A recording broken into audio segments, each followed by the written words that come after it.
Radhe Radhe guys, कैसे हो आप सभी लोग। आई होप आप सभी अच्छे होंगे। तो आपका फिर से स्वागत है मेरे इस चैनल पर, पूजा माधव ब्लॉग पर।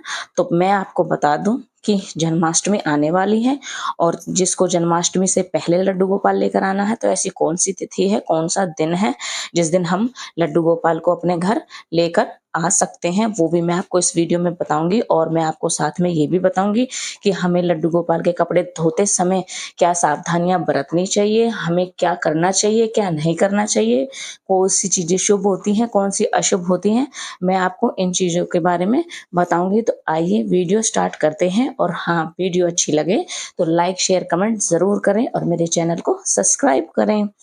तो मैं आपको बता दूं, जन्माष्टमी का त्योहार आने वाला है। किसी को ये है कि हमें लड्डू गोपाल जन्माष्टमी से पहले लाना है, तो एक तिथि ये है 15 अगस्त की, जब पुत्रदा एकादशी आएगी। पुत्रदा एकादशी 15 अगस्त को 10 बजे से स्टार्ट है और 16 अगस्त को 2-3 बजे ही समाप्त है। तो हम उस दिन अपने घर में लड्डू गोपाल को ला सकते हैं। जैसे कि हम जन्माष्टमी पर उनकी प्राण प्रतिष्ठा करते हैं, वैसे ही हम पुत्रदा एकादशी के दिन उनकी प्राण प्रतिष्ठा कर सकते हैं। 2-2 घंटे का गैप दे देकर हम उनकी प्राण प्रतिष्ठा कर सकते हैं। हमें 5 दिन करने की जरूरत नहीं है। और हम लड्डू गोपाल को उस दिन अपने पुत्र के रूप में घर में लेकर आ सकते हैं। जैसे किसी को बेटा नहीं है या फिर किसी को संतान नहीं है, तो हम अपने भगवान को, अपने कान्हा को अपना पुत्र या बेटा बनाकर अपने घर में लेकर आ सकते हैं। वो दिन बहुत ज्यादा शुभ माना गया है, बहुत ज्यादा, क्योंकि पुत्रदा एकादशी इसका मतलब यही है कि हमें पुत्र मिल गया। तो आप कान्हा जी को अपना पुत्र बनाकर घर में लेकर आ सकते हैं। और जन्माष्टमी का तो आपको पता ही है कि जन्माष्टमी पर लेकर आना बहुत ज्यादा शुभ होता है, लेकिन पुत्रदा एकादशी पर भी लाना बहुत ज्यादा शुभ होता है। तो दोनों तिथियों में से आप कभी भी अपने कान्हा जी को घर में लेकर आ सकते हो और खुशी खुशी रह सकते हो। और मैं आपको बता दूं, जैसे लड्डू गोपाल के कपड़े धोने में हमें क्या सावधानियां बरतनी चाहिए। सबसे पहले तो हमें लड्डू गोपाल को स्नान कराकर उनके कपड़े निकालकर एक साइड में रख देने चाहिए। अगर आपको सुबह सुबह टाइम होता है तो आप उसी टाइम उसे धो दें। अगर आपको टाइम नहीं मिलता है, आप घर का सारा काम खत्म करने के बाद दोपहर में उनके कपड़े धोकर सुखा दें। तो मैं आपको बता दूं, शाम के टाइम बच्चों के कपड़े नहीं धोने चाहिए, क्योंकि हमारे जो कान्हा जी हैं वो बाल रूप हैं, वो बच्चे के जैसे हैं। हमें उन्हें अपने बच्चों के जैसे ही रखना है अपने पास, जैसे कि ये मेरा बच्चा है। और हम अपने छोटे बच्चों के कपड़े बाहर शाम के टाइम नहीं सुखाते हैं, नहीं धोते हैं। तो वही चीज है, हमें अपने कान्हा जी के कपड़े शाम के टाइम बिल्कुल भी नहीं धोने हैं। और जैसे कि बहुत से लोग ये होते हैं कि लड्डू गोपाल के कपड़ों को मशीन में डाल देते हैं, हमें उनके कपड़े मशीन में नहीं डालने हैं, हमें उनके कपड़े अलग से धोने हैं। कोई बाउल लेना है, बाल्टी लेनी है, उसमें सर्फ डालकर उन्हें अच्छे से रगड़ कर धोना है और उन्हें बालकनी में सुखा देना है। क्योंकि छत पर भी अपने बच्चों के कपड़े, अपने लड्डू गोपाल के कपड़े नहीं सुखाए जाते, क्योंकि उड़ जाए या फिर इधर उधर हो जाए तो उसमें टेंशन ही ज्यादा होती है। तो हमें ऊपर लत्ते नहीं सुखाने चाहिए, हमें लड्डू गोपाल के कपड़े बालकनी में सुखा देने चाहिए। और ज्यादा समय तक हमें अपने लड्डू गोपाल के कपड़े नहीं सुखाने चाहिए।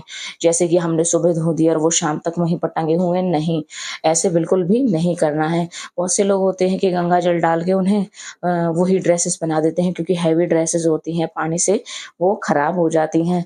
तो मैं आपको बता दूं, लड्डू गोपाल के कपड़े हमेशा धोने चाहिए। अब आप एक बात बताइए, हम अपने बच्चों को कपड़ों को धुल कर ही तो पहनाते हैं, तो वो भी तो हमारे बच्चे हैं। तो हमें स्वच्छता का बहुत ध्यान रखना है, हमें उनके कपड़े जरूर धोने हैं। ऐसे ही गंगा जल डालकर उन्हें नहीं पहनाना है, उससे हमें पाप लगता है।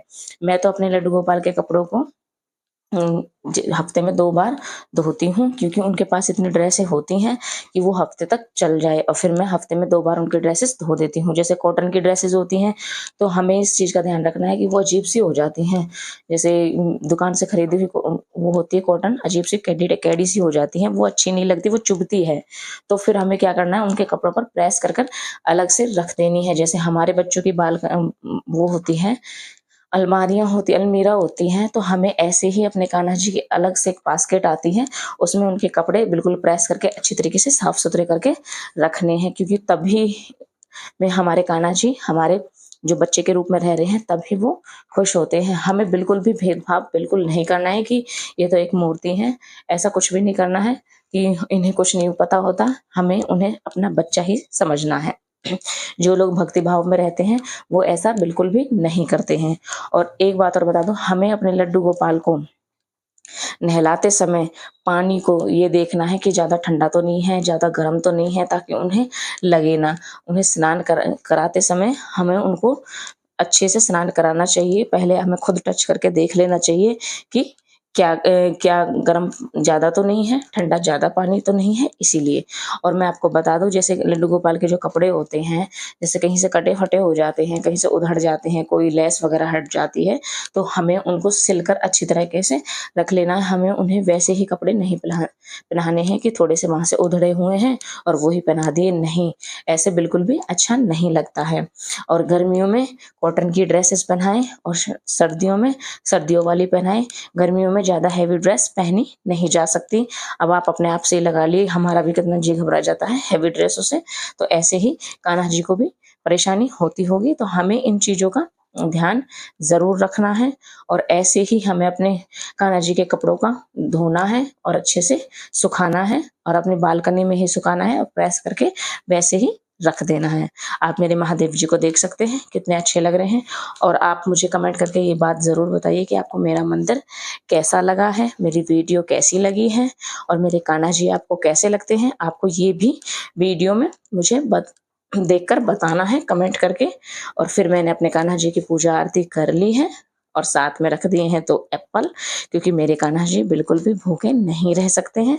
आप देख सकते हो वो कितने ज़्यादा सुंदर लग रहे हैं। और हमें अपने कान्हा जी का मुकुट भी बार बार चेंज करके उनको पहनाना चाहिए। एक जैसा मुकुट बार बार एक ही मुकुट नहीं पहनाना चाहिए, उससे अच्छा बिल्कुल भी नहीं लगता।